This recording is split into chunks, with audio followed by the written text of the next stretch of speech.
2024년 6월 19일 수요일 말씀 묵상 시작합니다.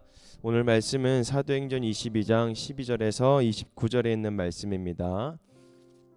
사도행전 22장 12절에서 29절에 있는 말씀 12절부터 읽습니다. 거기에 아나니아라는 사람이 있었습니다.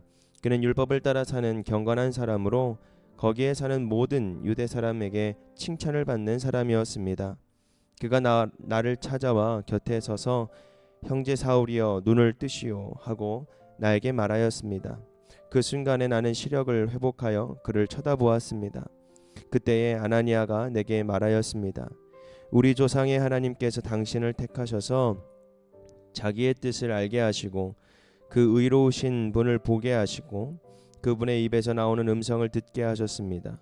당신은 그분을 위하여 모든 사람에게 당신이 보고 들은 것을 증언하는 증인이 될 것입니다. 그러니 이제 망설일 까닭이 어디 있습니까? 일어나 주님의 이름을 불러서 세례를 받고 당신의 죄 씻음을 받으시오. 그 뒤에 내가 예루살렘으로 돌아와서 성전에서 기도하는 가운데 황홀경에 빠져 주님이 내게 말씀하시는 것을 보았습니다. 그는 말씀하시기를 서둘러서 예루살렘을 떠나라. 예루살렘 사람들이 나에 관한 내 증언을 받아들이지 않을 것이기 때문이다 하셨습니다. 그래서 내가 말하였습니다. 주님, 내가 주님을 믿는 사람들을 가는 곳마다 회당에서 잡아 가두고 때리고 하던 이 사실을 사람들이 잘 알고 있습니다.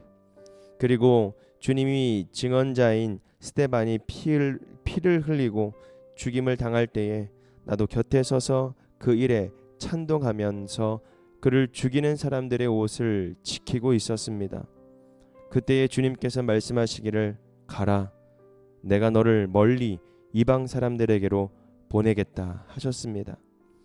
사람들이 바울의 말을 여기까지 듣고 있다가 이런 자는 없애버려라, 살려두면 안 된다 하고 소리를 질렀다. 그리고 그들은 고함을 치며 옷을 벗어던지며 공중에 먼지를 날렸다.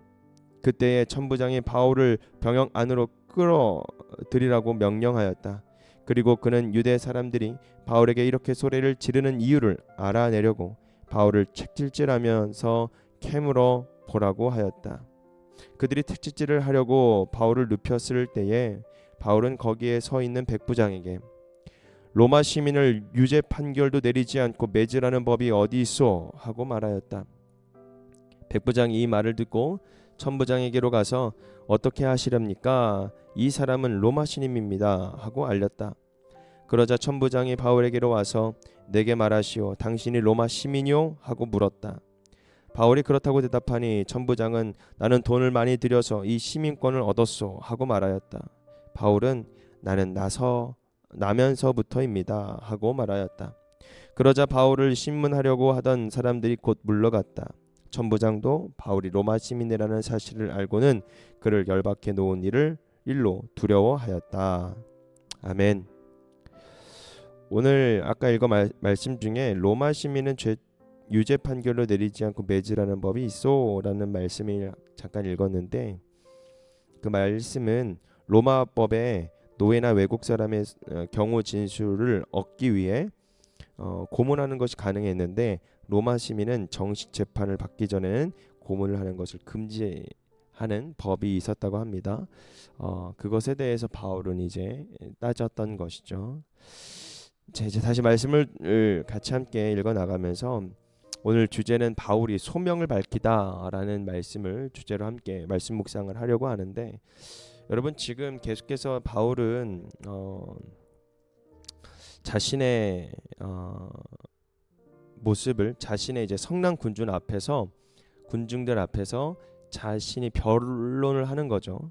그러니까 변호를 하는 거죠. 나는 왜 이렇게만 해야만 했고 또 내가 전하는 예수가 복음의 진리이다라는 것을 알려주기 위해서 지금 자신이 왜 이렇게 왔는지 그리고 자신의 어떤 소명이 있는지에 대해서 이야기하고 있습니다. 그리고 처음 이 소명을 자신에게 알려준 사람은 다마스쿠스에서 경건한 유대 사람 아나니아라는 사람입니다. 그래서 그 사람에 대해서 이야기를 하면서 그가 나에게 찾아와서 하나님이 바울에게 모든 사람에게 예수님을 증언하는 사명을 맡기셨다라고 말하였다라는 것을 자신을 변호하면서 그 자신의 소명을 이야기를 하는 장면입니다. 오늘 말씀이 계속해서 바울을 비방하고 또 바울을 죽이려고 모인 이 유대 사람들에게 바울은 계속해서 자신에 대해서 변론을 하며 또 변호를 하며 자신이 왜 이렇게 해야만 했나라는 데에서 말씀을 계속 전하고 있죠. 바울은 예루살렘에서 복음을 전하고 싶었지만 여러분 주님은 그를 이방 사람들에게로 보내죠. 바울이 이제 동포들에게 복음을 전할 기회를 얻었지만 전혀 이 바울의 복음을 받아들이지 않는 모습을 보입니다. 어쩌면 내가 이렇게 주님의 뜻이라고 생각을 해서 주의 복음을 전하고 주님의 일을 감당하는데 자꾸 주변에서 그것을 받아들이지 않고 싫어하고 또 자꾸 복음을 전하는 나를 멀리 하려고 하고 자꾸 나를 벗어나려고 하죠.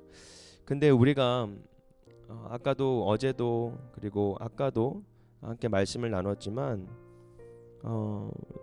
우리가 하나님 앞에 하나님 말씀을 붙들고 또 복음을 가지고 막 전하고 있지만 그것이 그냥 무조건 직진만 하면 안 된다라는 겁니다. 우리가 유들이 있고 유한한 마음을 가져서 정말 우리가 멈춰 있을 때에 하나님께서 가게 되면 가는 것이고 또 가다가 하나님께서 멈추게 되면 멈춰야 하는 것입니다. 즉 어떤 말씀이냐면 우리 중심대로 복음을 전하는 것이 아니라 복음 전하는 것 또한 하나님의 일이지만 그거를 가능케 하시는 분도 하나님이시라는 겁니다. 그렇기 때문에 우리가 하나님의 뜻에 움직여야 되는 것이 마땅한 일이죠. 바울은 그럴 때마다 어려움이 있을 때마다 하나님께서 사람들을 붙여서 멈추게 하고 또 뒤로 한 발짝 머무르게 하고 또 하나님께서 직접 그들을 물러나게 하시고 복음을 전하는 데 있어서 하나님의 뜻이 먼저 또 하나님께서 앞서서 일하시는 것은 정말 우리가 생각하지 못했던 일들이 앞에서 펼쳐지게 됩니다. 그런데 복음을 전하는 일에 있어서 내 뜻과 내 의지만 가지고 할 수 있는 일이 아니라는 겁니다. 복음을 전하는 일도 하나님의 뜻과 하나님의 계획과 하나님의 섭리가 있어야 된다라는 것이죠. 바울은 그것이 가능했습니다. 그리고 그렇게 복음을 전했죠. 그래서 하나님은 이 바울이 정말 이 공동체에서 어떻게 이 복음을 전하고 또 복음의 역할을 맡은 사람으로서 하나님께서 어떻게 이끌어 가시는가, 즉 주님의 판단은 어쩌면 한 발짝 머무르거나 또 이렇게 복음을 전했음에도 복음을 듣지 않은 자들 그들을 계속 설득하면 참 좋겠지만 그것 또한 거기까지, 즉 하나님께서 그들이 선택을 하는 거죠. 하나님을 믿는지 안 믿는지, 믿을지 안 믿을지. 꼭 우리가 하나님의 예수 그리스도의 복음을 전할 때에도 우리가 모르는 사람들한테 막 전하잖아요. 근데 전할 때도 그 당장 앞에서 복음을 전하고 그가 변화가 받고 또 막 회개하고 눈물을 흘리고 막 이렇게 역사가 일어나면 얼마나 좋겠습니까? 근데 그거는 저희들 생각입니다. 우리가 입 밖으로 내는 이 복음의 예수 그리스도의 이름이 증거가 됐을 때 그때 일하시는 분은 오직 하나님입니다.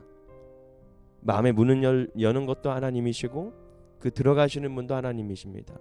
그렇기 때문에 우리의 소명은 한 사람의 인생을 바꾸는 것이 아니라 한 사람의 인생에 예수 그리스도를 전하는 겁니다. 그 전할 때에 그 예수 그리스도의 이름의 능력은 하나님께서 그들에게 나타내실 것이라는 거죠. 여러분, 우리가 정말 하나님 앞에 정말 분별해야 됩니다. 내가 하려고 하지 않아요. 하나님의 일도 내가 하려고 하면 안 됩니다.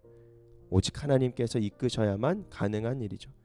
오늘 말씀을 통해서 우리에게 교훈을 주시는 것은 무엇일까요? 유대 사람들은 억지로 바울의 입을 막으려고 했습니다. 여러분, 하나님의 일은요 억지로 막을 수가 없습니다. 억지로가 되지 않습니다. 복음이 흘러나는 그런 가운데에 그것을 막을 수 있는 그 어떤 것도 없습니다. 그를 죽이려고 없애려고 했지만 그것은 안 됩니다.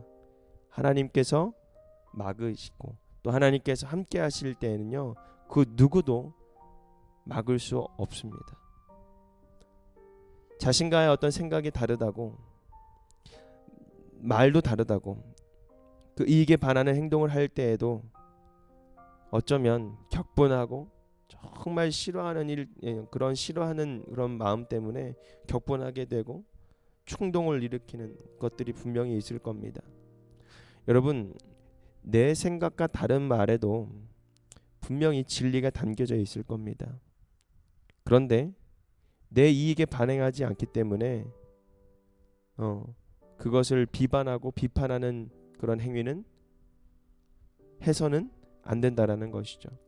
유대인들도 예수 그리스도의 복음을 받아들일 수 있어야 되는데 그러지 않고 자신의 위치나 자신의 지금까지 지켜왔던 그 신념들이나 그런 것들로 인해서 고집부리거나 또 예수의 메시아로 오신 예수 그리스도를 거부하는 것 또한 자신과 생각이 다르다고 그것을 그냥 멀리만 느껴지고 비판하고 싫어할 그런 것에서 끝나는 것이 아니라 여러분 그것도 한번 귀담아 들을 수 있는 마음이 생겨나야 된다라는 것입니다. 때로는 우리의 생각과 다른 말들을 하는 사람들도 있습니다. 그런데 종교에서가 아니라 어떤 다른 종교에 관해서 얘기하는 것이 아니라 일상생활에서 내 의견과 다른 의견을 얘기하는 말을 들을 때에도 우리가 주의 깊게 그 말에 귀를 기울일 수 있는 사람이 되어야 된다라는 것이죠. 여러분, 어쩌면 이 복음에 대한 부분들도 느껴질 때는 유대 사람들이 느껴질 때는 그런 부분일 것입니다. 맞는 소리 같은데 나와 다르다고 그냥 다른 취급만 해와서는 안 된다라는 것이죠. 우리 기독교 입장에서는 정말 말도 안 되는 일이죠. 예수를 거부한다고 지옥 가겠네. 또한 이렇게 행해서는 안 됩니다. 예수 그리스도의 이름을 선포할 때는 예수님의 사랑과 또 예수님의 헌신과 또 예수 그리스도의 일하심을 우리가 우리의 삶 가운데에 나타내고 또 그것을 전할 때에 하나님의 놀라운 능력이 그 안에 나타낼 줄 믿습니다. 오늘 말씀 묵상을 통해서 하나님의 주시는 그 은혜와 깨달음을 얻기를 바랍니다. 오늘은 여기까지 말씀 묵상하겠습니다.